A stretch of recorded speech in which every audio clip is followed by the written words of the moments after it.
Fahaly-miarabantsika tsy ary avy-indray tratry ty lahady maraina fa telo ny volana May ity.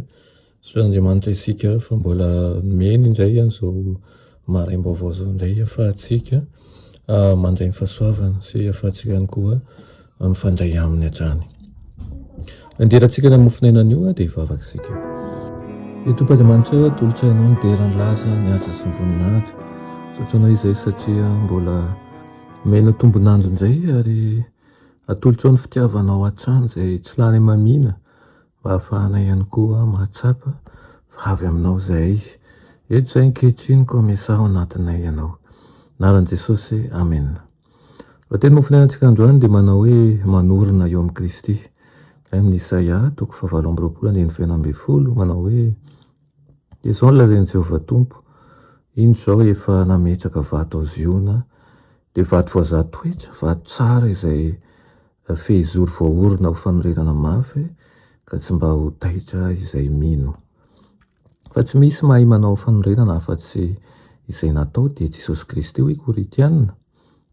Ary tsy misy famonjena amin'ny hafa fa tsy misy anarana hafa ambany lanitra menan'ny olona izay azahoantsika famonjena ihany koa, hoy ny Asan'ny Apôstôly 4.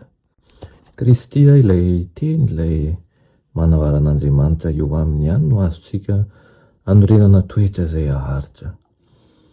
Manorina eo amin'ny Kristy isika mifankatoavana ny teniny, izay faly fotsiny amin'ny fahamarinana no marina fa izay manantanteraka ny fahamarinana.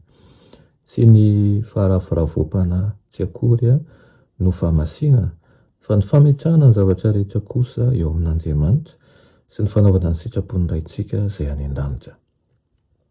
Ny fivavahana dia fanatanterahana ny tenin'i Kristy, tsy fanatanterahana mba azahoantsika sitraka amin'Andriamanitra tsy akory fa satria na tsy mendrika velively aza isika dia nandray ny fanomezana dia ny fitiavana. Tsy ny fiekempinoana fotsiny nataon'i Kristy fototra ny famonjena ny olona, fa ny finoana izay miseho amin'ny alalan'ny asan'ny fahamarinana.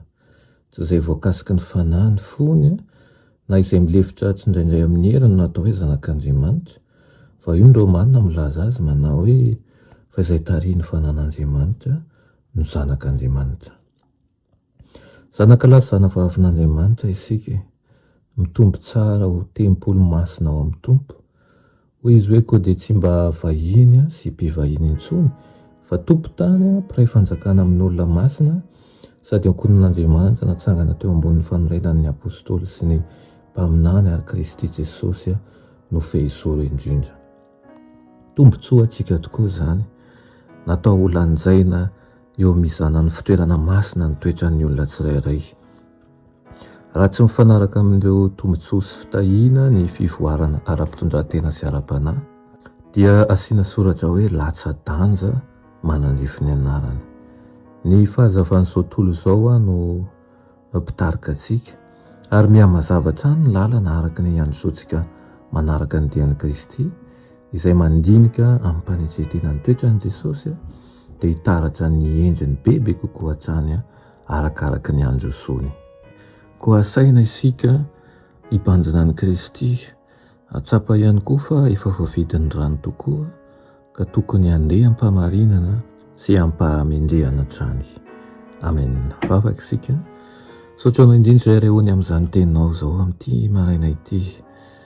Ampio izay mba hiorina hatrany ao aminao ka ahiteny tahaka ny tenin'ny apôstôly ihany koa manao hoe tsy izaho intsony ny velona fa i Kristy ny velona ato anatiko. Anaran'i Jesosy, amen.